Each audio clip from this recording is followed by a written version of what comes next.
Bulldogs football team after losing in the SEC championship game. Look no further than the locker room last night, where Kirby Smart was not yelling, no shouting, no finger pointing. He told his guys that he loved them, he appreciates them, and that the season isn't over. As for the schedule, there will be a 1 o'clock meeting today. I am told it will be brief, mostly logistics. The schedule looking forward. These guys have final exams coming up later this week, so kind of a big week for those student athletes. And Kirby Smart last night, when asked if that game last night could really unravel the season, he said no, he thinks it can galvanize the guys. He thinks it can recenter them, reinvigorate them. And he pointed to Alabama. When they lost to Texas A&M earlier this season, he thought he refocused that Tide team, and he needs his guys to have that exact same reaction to their loss yesterday going forward.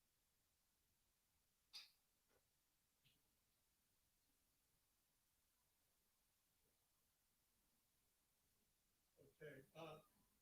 Heisman candidate Aiden Hutchinson was only 4 years old when Michigan last won a Big Ten title in 2004. Head coach Jim Harbaugh was at the University of San Diego at the time. When the players left the Glick Fieldhouse here on Friday after a walkthrough to travel to the Big Ten Championship in Indianapolis, there were 33 banners hanging from the rafters here. When they arrived back here for their watch party this morning at about 11:40, there were 35 banners courtesy of Harbaugh. He arranged for 2 Big Ten Champions banners to be hanging right here in this room. And maybe it speaks to the confidence level of this team, but those banners, they were made last Wednesday. Reese, they still want one more banner up here, a national championship. Certainly have an opportunity to do so, Gene. 976 wins for the Wolverines all time. That's the most in the history of the sport. And you see how they stack up as number one. As you have a look at this resume, how close they are with Alabama. Clemson Tide with an edge in the strength of schedule, and they've won 4 more games against the FBI top 40. So it's a close race. You can certainly make a case for both, but Michigan in the preseason was given a 2% chance by the FBI to win the Big Ten East and a 0.1% chance to make the playoff. Now, we believe that Cincinnati, the only unbeaten team, will be the one that gets into the field. We've got reports of Cincinnati, Notre Dame, and Baylor all waiting to see what their fates are. Let's start in Cincinnati with Katie Jordan. Good morning, Reese. I'm currently inside Nippert Stadium, where a banquet has begun for Cincinnati seniors and their family members. It was already on the book scheduled well in advance, but with the impending news, they have televisions on awaiting the reveal. As players, coaches, family members trickled in this morning, there was a great buzz, a great energy, but they're also eager. Luke Fickell told me last night that this team has done everything it's been asked to do. He does not think that this group can be denied. And Coley, I know one thing is for certain. This team hopes that the committee still values head-to-head matchups. Well, Katie, as that may be the case at Cincinnati, reality is beginning to sink in here at Notre Dame, where players and coaches are beginning to focus not on the college football playoff, but instead on the New Year's 6 bowls. And the anticipation to that end is beginning to build. Notre Dame players curious to know where it is that their postseason is going to take them. Not only that, also curious to know who it is that the Fighting Irish will be playing. We'll be finding that out soon. The conversations on campus all this morning have revolved around those debates. Once the Fighting Irish find out their postseason plans, well, everything turns to here. The Irish Athletic Center, where on the podium you see behind me tomorrow, new head coach Marcus Freeman will be introduced formally for the first time. Now to a woman who needs no introduction, Molly McGrath has more at Baylor. Thank you, Coley. Exciting things going on in Notre Dame with their new head coaching hire, but all is quiet here in Waco, Texas. The players have the day off. There are no watch parties scheduled. Head coach Dave Aranda isn't even in town. I just spoke with him on the phone moments ago as he was boarding a plane to go on a recruiting trip. He told me even if chaos had happened last night, that's opening a spot for Baylor in the playoff, he wouldn't have changed this trip, saying recruiting is my only priority right now. And Aranda said last night he didn't even mention the word playoff in the post-game locker room. Instead, he was telling his team, you have to focus on what we can control. And a lot of people within the program are saying this is a huge departure from years past, where Baylor was focused on lobbying for the playoff. Now they're just focusing on their team race. Well, Molly, it's certainly a remarkable job Dave Aranda has done as the Big 12 champion. The Big 12 champion who doesn't make the playoff goes in to the Sugar Bowl against an SEC team. We assume that will likely be Ole Miss, but all that's coming up much later on. But we're not trying to manufacture any false drama here. Cincinnati beat Notre Dame head-to-head. Notre Dame doesn't have a real marquee win to offset that. Baylor had a great season, but a tough loss on the schedule. So it's got to be Cincinnati out there. Yeah. And I think Joey put it very well in his opening comment just about congratulating Luke Fickell in Cincinnati. We're not creating drama. We feel it's got to be Cincinnati. I just found it interesting, all the you move around these different spots with the reporters.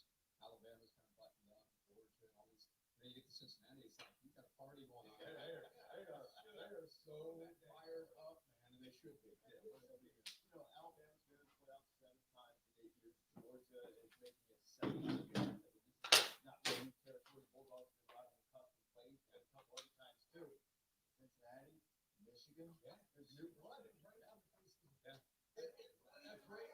How about we're not talking about Ohio State, Clemson, or Oklahoma. We finally have that inclusivity that we've been hoping for. So we're about to announce the college football playoff teams in what order. There is still some drama about who will be number 1. Could Michigan just move up that one spot? Remember, they were a spot ahead of Alabama, and rankings reveal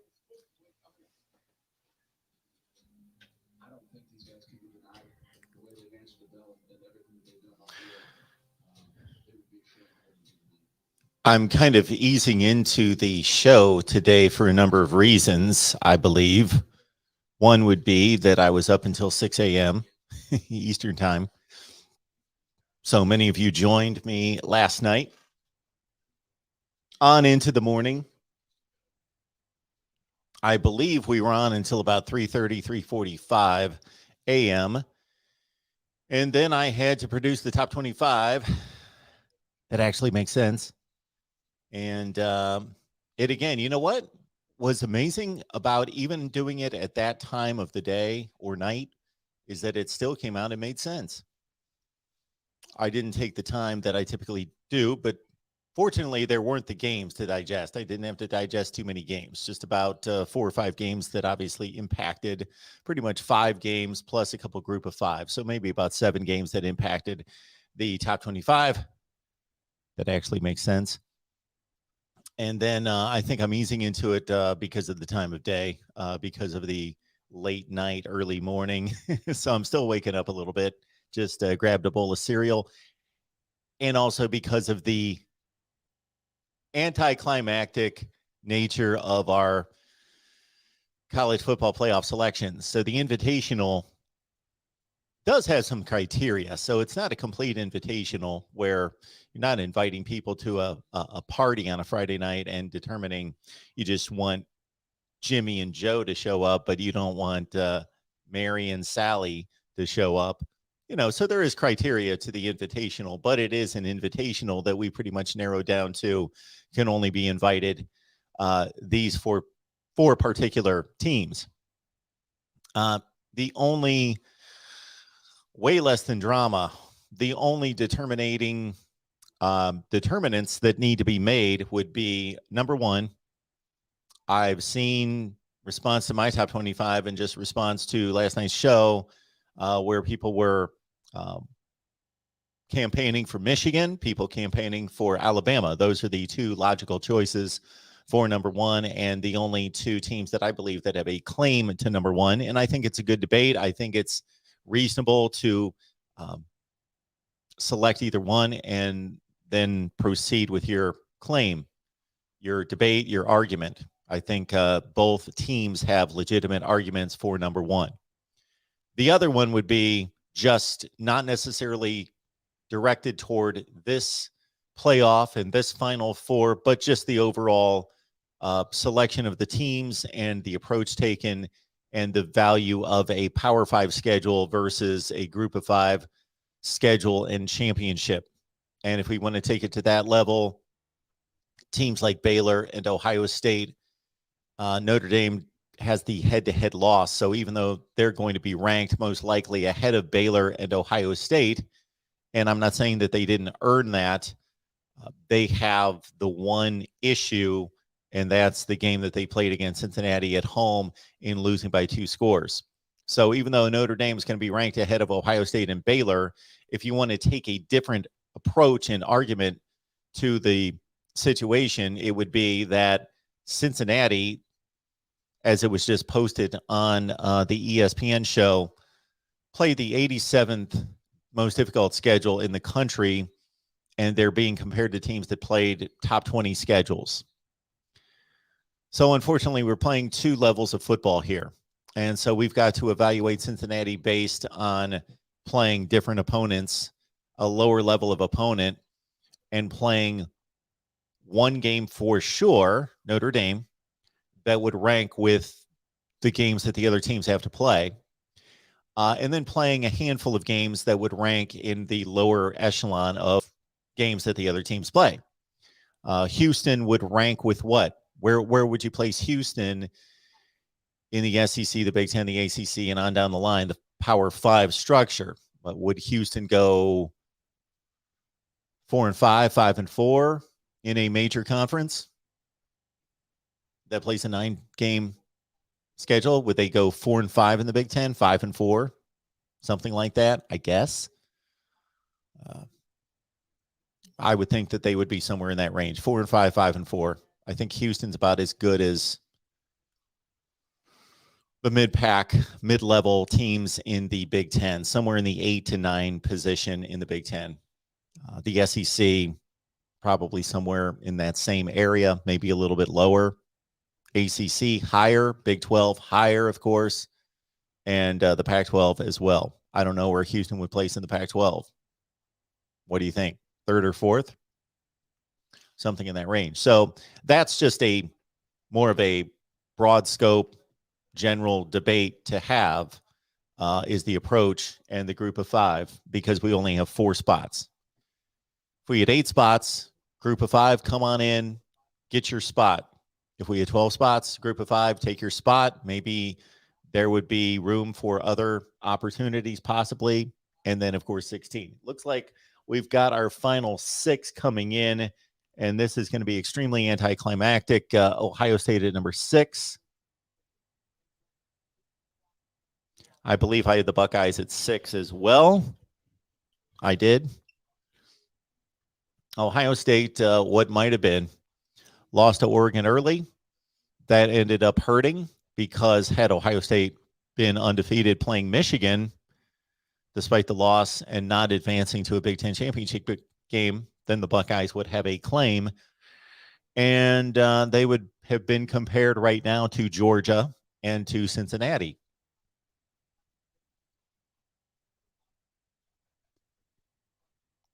So the Buckeyes move on to the Rose Bowl to take on Utah, and we will have conversations about motivation, I'm sure, for the next 4 weeks. Notre Dame's at number 5. I've got the Irish at 5 as well. This would be one of the few times that I would agree with the selection committee, apparently. But I think it's just so cut and dry and ironic that the season that produced the most unpredictability, I'm not going to say chaos, because the chaos comes at the end.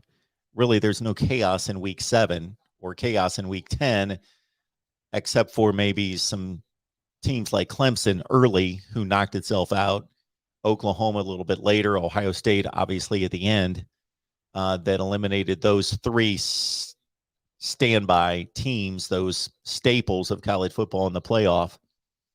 So it's not been chaotic. It had the opportunity to be chaotic, because we had a fairly unpredictable season from week to week. Fairly unpredictable. Cincinnati comes in at 4. So the 2 decisions to be made were Michigan or Bama for 1, and then Cincinnati, Georgia for 3 and 4. Which order would that be? And Cincinnati jumps up. Did I see that at number 3? So that's where I would disagree. I would put Cincinnati at 4, or were they 4? Cincinnati was 4. My apologies. Cincinnati at 4. I agree with that. I would place Cincinnati 4 and have placed Cincinnati in my top 4 at that spot.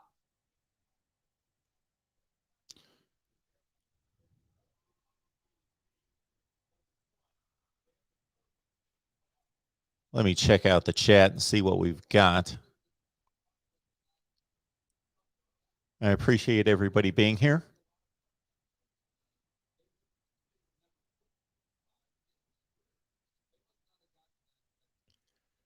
The committee had absolutely no choice but to put a group of 5 team in. This is what had to happen.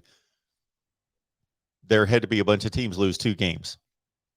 That's basically what happened. What happened here is that there was no one for Cincinnati to be compared to that only had 1 loss, except for Notre Dame, who doesn't play in a conference and played Cincinnati. So the committee was backed into a position to select the group of 5. That's what they did. That's what they did. They selected the group of 5 because they had to.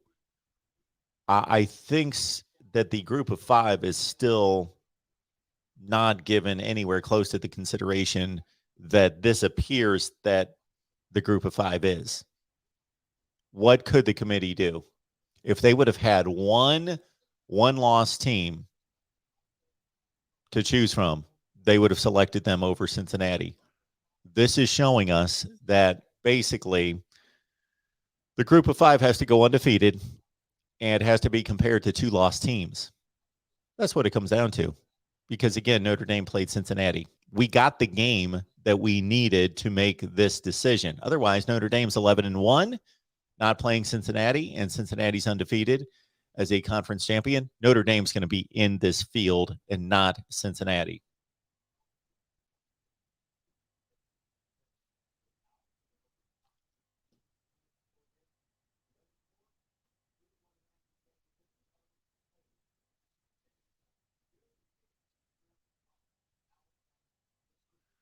All right. Will it be Alabama or will it be Michigan? Alabama's played a deeper schedule. Michigan had better top-end wins.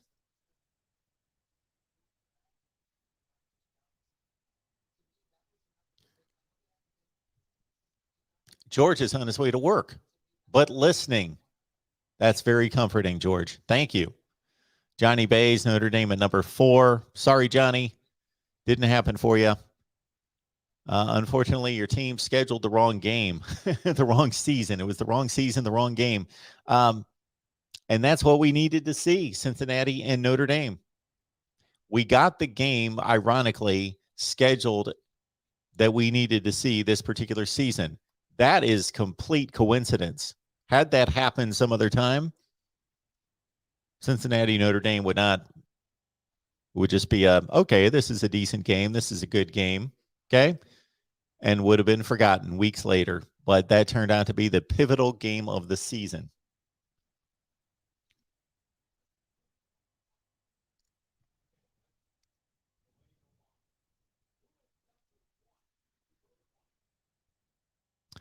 It's good to see Ryan. Alabama's number 1. They're going to play Cincinnati. And obviously, we know that the committee did not want to see a rematch in the SEC championship game.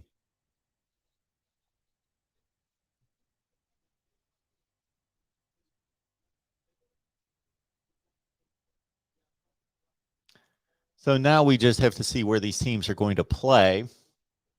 But yeah, Alabama's number 1. They're going to play Cincinnati, and Cincinnati certainly hopes that the Alabama team that played LSU, Auburn, and Texas A&M shows up to play them. They will probably not get that version, though. Mike is telling us that Michigan should be 1, Bama 2, Cincinnati 3, and Georgia 4 because everyone should move up 1 for their win and Georgia should drop for their loss. Okay. Johnny says Notre Dame is one of the 4 best based on eye test. I would slightly disagree with that. I would have Notre Dame more in the 6th position based on eye test. A lot of close wins against marginal teams for Notre Dame. I would have Ohio State as one of the 4 best teams in the country based on the eye test. Notre Dame wasn't out there beating Michigan State by 7 touchdowns and Purdue by 4 touchdowns. And Indiana by 47 and Maryland by 49. Notre Dame was not doing that.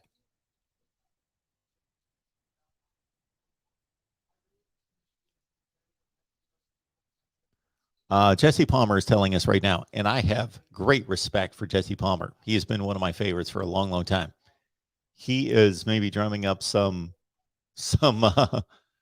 I don't know that he truly believes this, but it's a good company stance for him to be saying that Cincinnati and Michigan have great shots, especially Cincinnati has a great shot, and he believes that that could be the national championship game.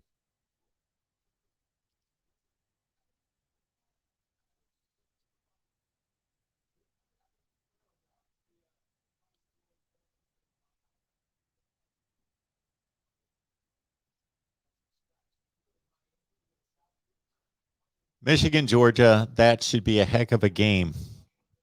Should be. And for the winner of that game, they're going to have to go through an extremely difficult opponent and then set up against Alabama for the national championship game. And yes, am I slighting Cincinnati? Possibly. I am going to be shocked, surprised, which I rarely am by any of these results. I've watched college football for way too long, 45 years, to be shocked or in any possible way by these results. But I would be extremely surprised to see Cincinnati beat Alabama. The spread on that game is going to be wide. What are we guessing? It's probably already out. Alabama, Cincinnati. I got to think that's in the 12 range, 10 to 12, maybe more than that.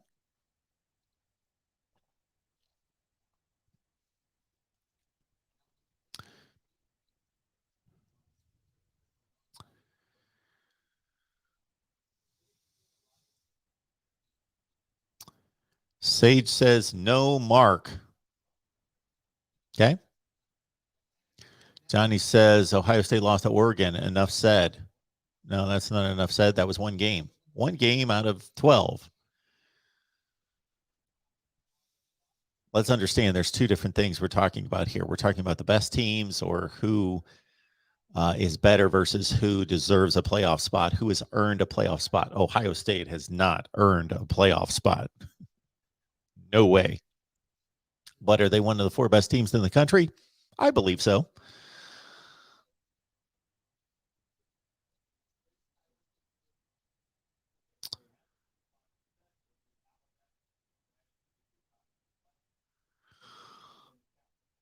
I am certainly now going to be more interested in watching the bowl games.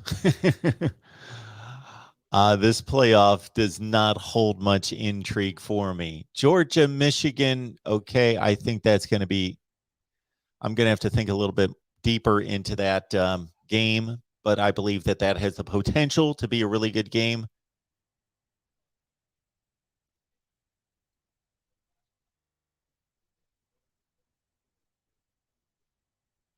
We're hearing from the chair, and he is a happy man because he had no controversy to deal with.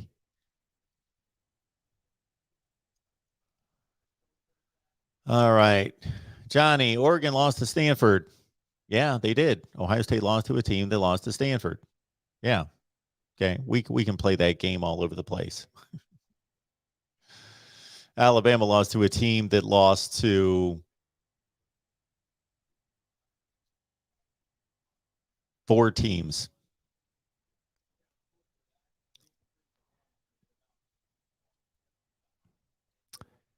Alabama lost to an unranked team. Texas A&M, I believe, is ranked. They should be ranked 8-4 against their schedule. They should be ranked, not even close to not being ranked. Michigan is a quality loss by 4 to a top 11 ranked team.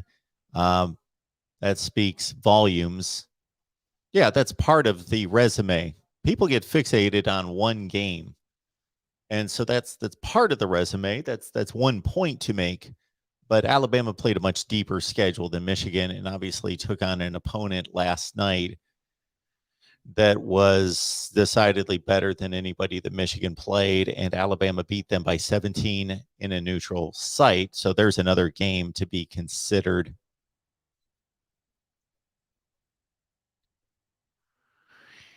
Yeah, the 4-hour show is definitely overkill this year. But as I understand it, Droop 75, this is a 24-hour sports network. I think they do nothing but sports. So they don't have an NFL contract for the games this afternoon. So I think this is what they're going with, is probably going to be the best ratings getter, even in an anticlimactic situation like now.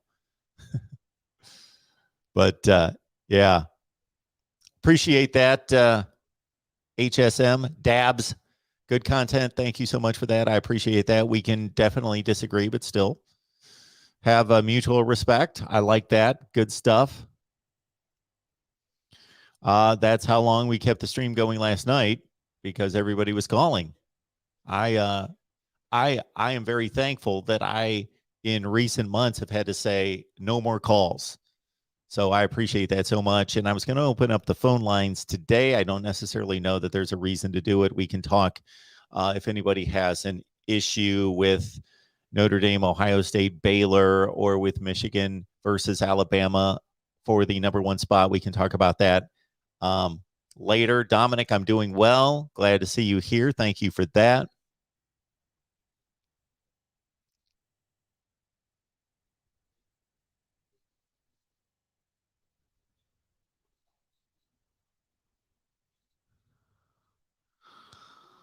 All right, our Cowboys guy there says Iowa is the worst 10-3 team in the history of college football.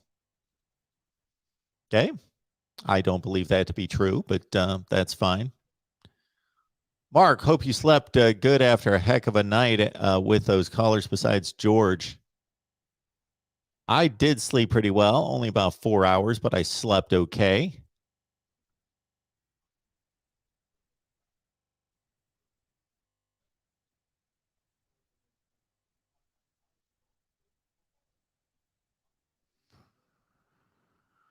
Dennis likes Alabama 1, Michigan 2, Georgia 3, Cincinnati 4. Okay, I think I've seen that.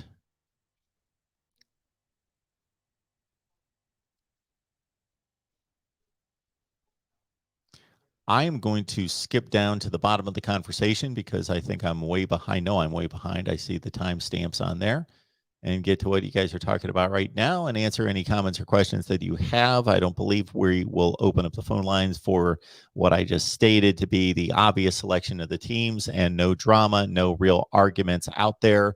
Again, the three arguments that can be made would be who's number one versus number two, Alabama, Michigan. We saw the result there by the committee.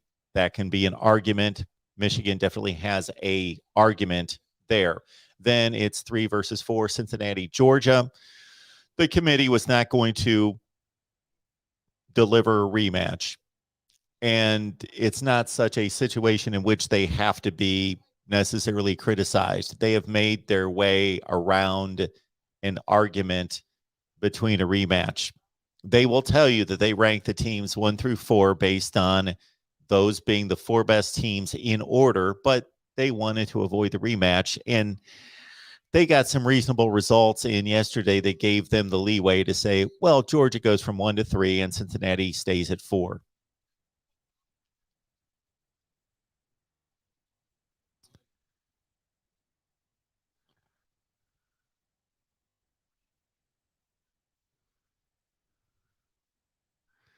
Connor says he can't wait for the bowl projections. Well, I think we're done with the projections. We're actually going to get the bowl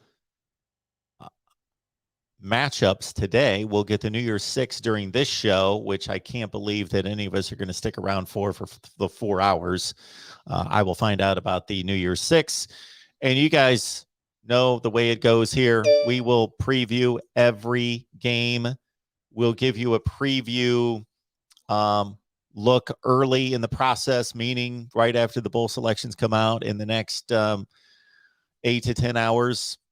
We will be previewing the games throughout this week. And then once we get closer to the games, we know more about the matchups, injuries, opt-outs. Unfortunately, those are coming. All the players that are opting out from these games will preview and predict all the bowl games. So you guys know what the deal is here. We predict and we preview every bowl game, and with a month roughly to go and somewhere in the window of 2 weeks for the first bowl game. So today is December the 5th, correct?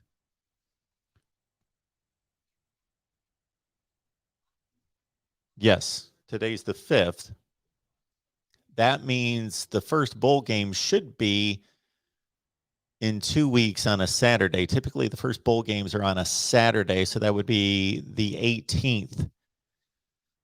So those will be the first bowl games. There'll be like 4 bowl games highlighted by the Las Vegas Bowl, typically on the 18th. We're going to preview every bowl game for you, usually multiple times, because we've got a month to wait. And the college football playoffs, we will preview and we will break down those games from every conceivable matchup. We've got a Michigan channel, a Georgia channel, an Alabama channel. Sorry, Bearcat fans, we do not have a Cincinnati channel.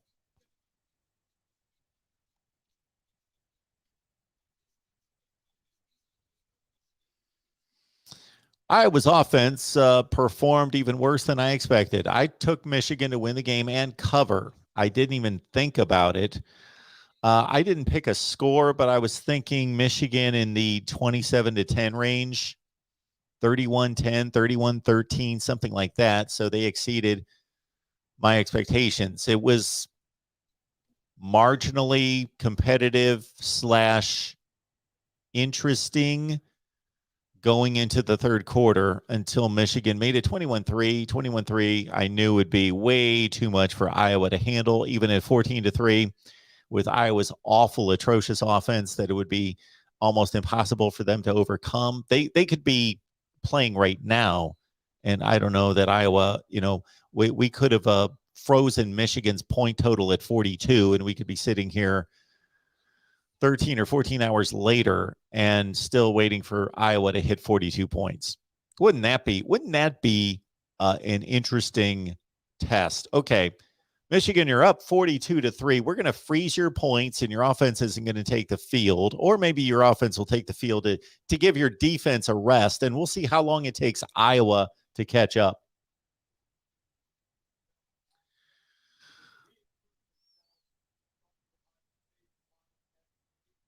What do we got here? Pardon me for putting my glasses on. They create quite the glare. Theodore, loved the call you had from the Ohio State fan, then raged against his team. He had me laughing, and you let him go on and on. It was funny.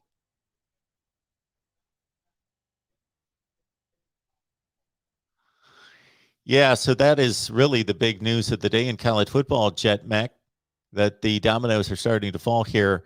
Brent Venables to Oklahoma and Mario Cristobal to Miami. That's what we are expecting.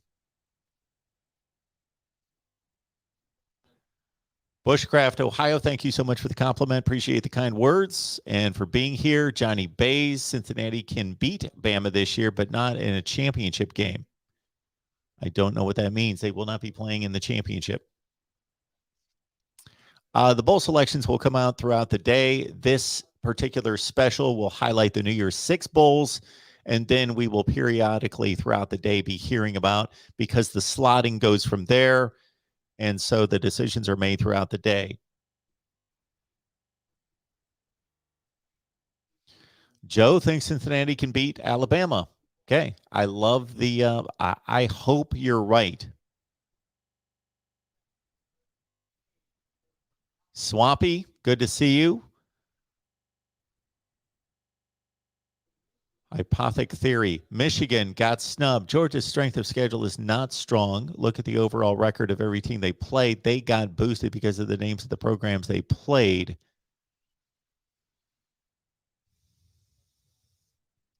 Rob J. may need to Google that. Are the lines out? I got to think that early lines are out. I got to think that Vegas was prepared from the time Michigan beat Iowa. Dave says, will Georgia even put up 20 points against Michigan? Ohio State only had 27, actually. I would put a pretty large number on Georgia, putting up a minimum of 20 points against Michigan.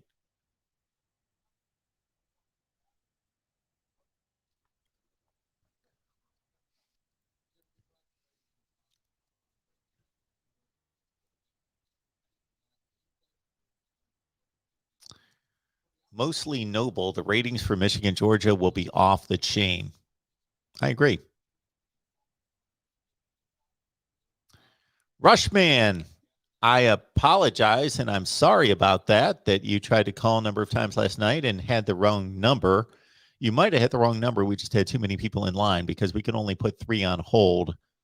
So that might have been just a busy signal. I don't know. Brittany and Craig Vance, let's go. All hail blue. Brian looking for an Ohio State-Houston Rose Bowl. No, it will be Ohio State and Utah. Alan, good to see you, Nebraska fan. Alan, unfortunately, shut out of the bowl situation for quite some time now. The last time Nebraska made a bowl game 5 years ago against Tennessee. Wow. Blanche says, I knew Bama was a bad matchup for Georgia, but I was one of the fools that thought that Kirby would get the 40-pound monkey off his back. I did as well. I was not surprised by the outcome, and I gave Alabama a big opportunity, chance to win the game around 35%, but I did pick Georgia to win. Raymond, there you go. Mario to Miami. Silver. Bama beat the 6th best team in the country who was rated number 1, and because of that, they deserve to be the new number 1. I don't know that we can necessarily say that Georgia's the 6th best team in the country. My thought right now is that they are the 2nd best team in the country. C. Thomas, natty games are not going to be exciting. I agree. To real MVP, yeah, Bama got the bye. I hate to disrespect Cincinnati like that, but I do not think that they're going to compete in this game. Joe, would Bama rather play Cincinnati or Ohio State? Exactly. Cincy just shows Ohio State is better. Ohio State would never lose to Cincinnati. Well, I don't know about never, but I get your point, and I agree with your point. Ohio State is a better team than Cincinnati, but these are the rules that are in play, and Ohio State lost 2 games.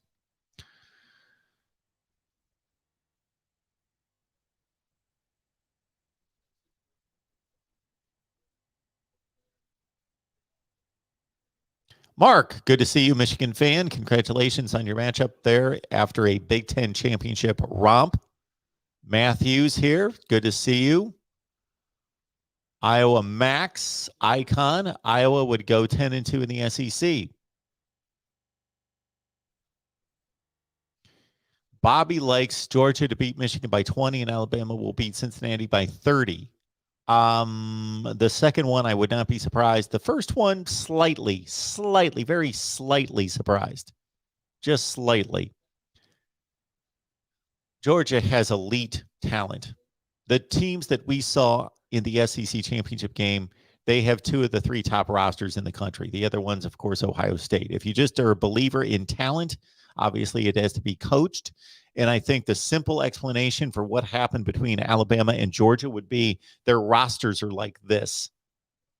In terms of 4- and 5-star talent, their rosters are like this. They're right at the top of college football. Okay? But you also have to coach and develop the talent. You have to develop the individual talent. You've got to develop the talent as units, the wide receivers, the linebackers, especially the offensive line. That's huge. What Alabama did to fix its offensive line issues between the season and the Auburn game, and then what happened last night is pretty remarkable, but they did it. And so the talent, Georgia, Alabama is here. Georgia was playing at a higher level. That was obvious. I outlined that in a video that Georgia played the 4 common opponents that Alabama played much better than Bama. Wasn't even close. But Bama, elite quarterback, elite coaching staff, and the greatest coach of all time. That's what showed it. Kirby's talking.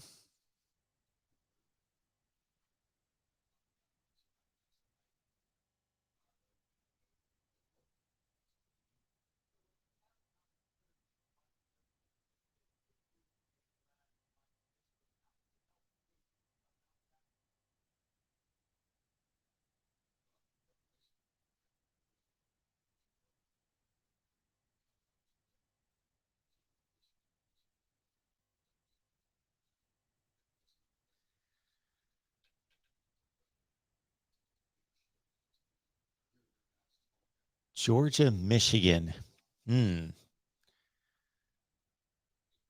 Michigan's not going to win this game by much if they win the game. I could see Georgia routing Michigan. I could also see a really good game. Georgia's got to be a 6 or 7 point favorite. I'm going to make this guess. Georgia is a 6 point favorite against Michigan, and Alabama's a 13 point favorite against Cincinnati. It's my guess. There we go. Eric's asking, Michigan, Georgia. Yeah, I think Georgia's going to be a 6 point favorite. I'm not a Vegas guy. I'm no kind of expert. I watch the lines. I look at them just like most of you do. So I can usually go through the top 25 games and major college football games, the Power 5 games, and get the point spread within 1 to 1.5 points. Like if I guess them all and then look, can usually do that on almost every game. But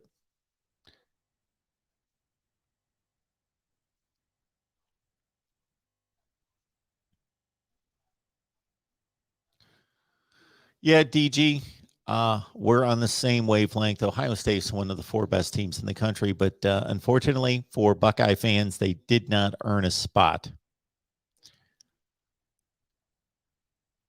Jeremiah, as we talked about earlier, you may have heard bowl selections will come throughout the day. So they're going to go through the New Year's 6 bowl games during this 4-hour special. Then once those are made, the bowls have to wait on the bowls that are higher than them. It goes in tiers, and once selections are made, then the next bowl can then make its selection.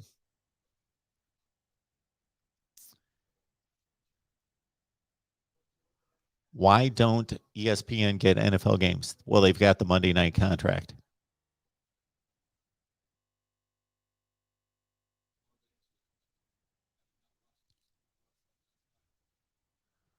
Texas A&M was a preseason top 5 team.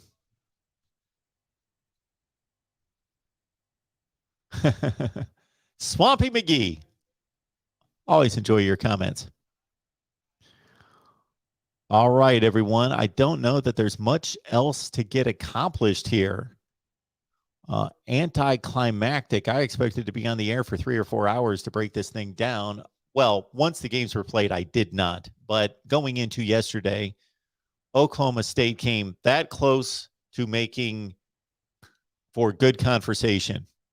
Cincinnati played a first half that gave us hope that there might be good conversation if they got knocked out, because that would have opened things up considerably. But as it played out, the 4 that we got were the 4 that we expected, and those are the 4 choices that pretty much, based on this format, has to be made. All right, everyone. Appreciate you being here at the Voice of College Football. We are going to cover the Mario Cristobal situation to Miami.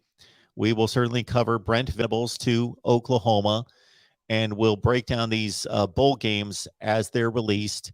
Not necessarily am I going to be waiting for each and every bowl game to be released and post a video preview immediately, but you know what I mean. Throughout the week, we will preview these bowl games, and we will track everything as we typically do. If you love what we do here at the Voice of College Football, or even like what we do here at the Voice of College Football, and just want to support, we've got a USC channel that is our next priority. And I want to thank everyone that helped us get our Iowa channel to 1,000 subscribers, because that's key in terms of YouTube analytics to get the channel to 1,000 subscribers. So our next target would be USC, Alabama as well. USC, Alabama, Notre Dame is coming along very well. And of course, with Alabama being in the playoff, we should be able to build that channel fairly quickly. But all those channels are roughly in the 700 subscriber range. So please subscribe to Alabama, USC, Notre Dame. Thank you so much for that. I will be back soon. Be looking for the notifications. Please subscribe to this channel, the main channel, and hit the bell for the notifications. That way you know when we're going live, which will definitely be sometime in the next couple days. Now that the college football season is over, the regular season, our schedule changes somewhat. I was going live every Monday night, Thursday, Friday, Saturday night. So we will let you know. Keep in mind that we also have team-specific shows. So Nebraska, Monday at 4 o'clock Eastern Time. Iowa, Tuesday at 5:30 Eastern Time. Then we've got the Miami shows at 1 o'clock Eastern on Tuesday and also Wednesday at 7. We've got our Oklahoma live show Wednesday at 12:30. Ohio State at 1:30 on Wednesday. Michigan at 5 on Wednesday, and Florida State at 6. So I hope you got all that.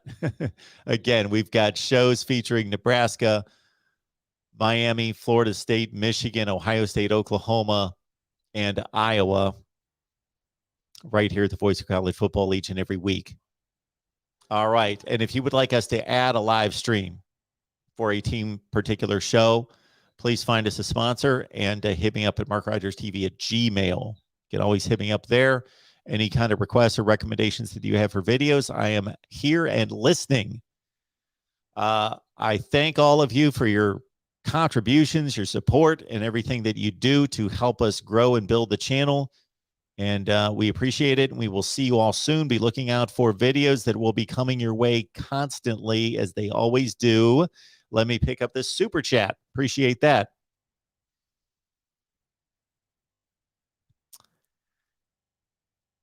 DC XXX, please show me your math on how you arrived at Notre Dame being a top 10 team. My math, what is this? Is this like 8th grade algebra where we show our math? Notre Dame went 11-1. That's my math. Okay, I'm not really understanding the question. Notre Dame went 11-1 against a decent schedule, and the teams behind them did not go 11-1. So Notre Dame, just like any other example of any other team in the country, played a tougher schedule than some teams, played a lesser schedule, less difficult than other teams. They went 11-1 against that schedule. They lost to a top 4 team in the country, Cincinnati, by 2 scores at home. So that was not an impressive effort by Notre Dame, but it also was not embarrassing. And then they beat a couple teams ranked in the top 25 currently by myself. And I believe, I don't keep track of the polls, so I don't know exactly who's in the AP or the Coaches Bowl, but I've got to think that Wisconsin and Purdue, Wisconsin being the best team in the Big Ten Western Division, they should have been playing in the championship game last night, but that's another topic that we may address. Actually, I think we've come to the point where we need to address the Big Ten Eastern and Western divisions and whether something needs to be changed there. 8 consecutive wins by the Big Ten East, 8-0 against the West all time in the championship game matchups. So there you go. I appreciate the question and the super chat contribution. All right, we've got another one here. Let's pick this one up.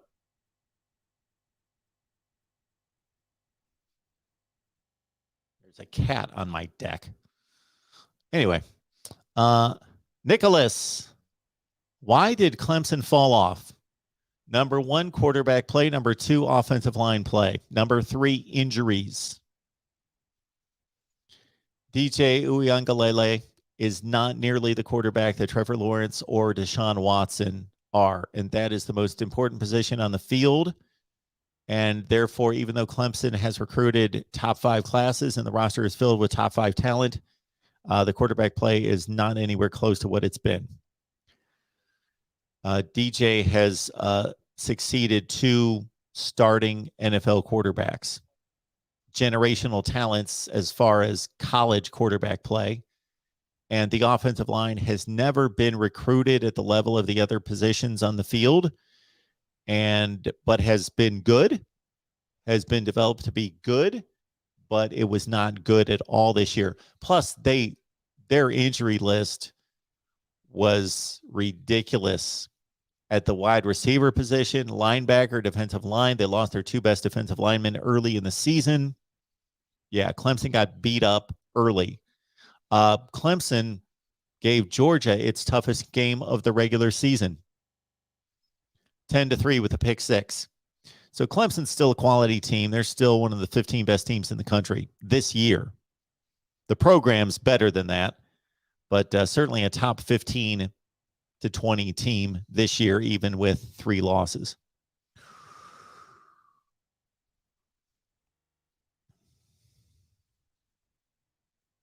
Anything else? Am I missing anything else? I do not believe. Well, thank you again, everyone. We will be back here soon. Please subscribe, hit that bell for the notifications to know when we go live, which is going to be in the next couple days, and we'll be posting content soon with Mario Cristobal most likely going to Miami, Brent Venables to Oklahoma. Check out our Oklahoma and Miami channels, and also our bowl previews right here at the Voice of College Football. Oh, almost missed. Jared, let's say Georgia had to play Michigan at Lambeau Field. Okay. Let's say Georgia had to play Michigan in Kansas City. Let's say Georgia had to play Michigan in San Diego. Let's say Georgia had to play Michigan in Siberia. Yes, weather should be part of football, and it is part of football depending on where you're playing. But when they're playing under perfect conditions, which they will be playing for these playoffs, whether they play in Miami, it could rain, it could be windy, or they're playing under completely controlled conditions in Dallas. I somewhat understand this chip on the shoulder of some Big Ten fans in particular, or fans of teams in the North, that why don't they play in the weather? We want to see them play in the weather. I get that. It would be interesting to see, but let's also understand that all these teams in the South, Georgia and Alabama in particular, but all the teams in the South produce NFL players that then play in the North and don't have any issues. It's not like we can watch NFL games on Sundays in December and January and pick out the players that came from the SEC. Oh, he can't play. He dropped passes because he went to an SEC school. No, they adjust. So I don't think that it would be a major factor. One of the greatest quarterbacks of all time in the NFL played in the South his entire upbringing and college career at Southern Mississippi, and then he went and became one of the great cold weather quarterbacks of all time in Green Bay. Yes. Do you have to adjust to weather conditions? Just like Big Ten teams would have to play in 85-degree heat and humidity, which they often have to do in bowl games. So is that an advantage, and is it unfair? To a certain extent, it is, that Big Ten teams have to travel to Florida, but nobody wants to play bowl games in Minneapolis in December. So the bowl games are built to be a reward for the season and to be a pleasurable trip for the players. So hence, they generally are played in warm weather sites. But don't expect that Georgia would completely implode because they had to play in 37-degree weather or 16-degree weather or whatever. Let's also understand that weather is not a factor in the Big Ten until maybe the final week to 2 weeks of the season. It's not a big deal that it's 62 degrees in Columbus, Ohio, the last week of October. All right, very good. Well, thank you so much for that. Again, lock it in here at the Voice of College Football. We do our best to provide the best in discussion, debate, and analysis. With your help, you make it happen. Thank you so much for your support, and we will see you all soon.